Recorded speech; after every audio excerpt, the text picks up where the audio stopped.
You ask Tiger to solve. This deals with linear equations with one unknown.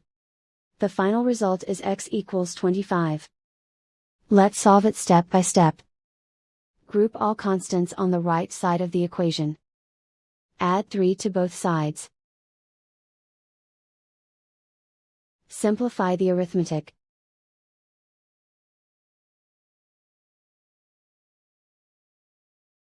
Isolate the x. Multiply both sides by inverse fraction 5/1.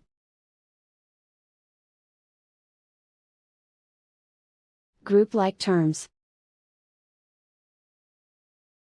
Multiply the coefficients. Simplify the fraction. Simplify the arithmetic. And so the final result is x equals 25.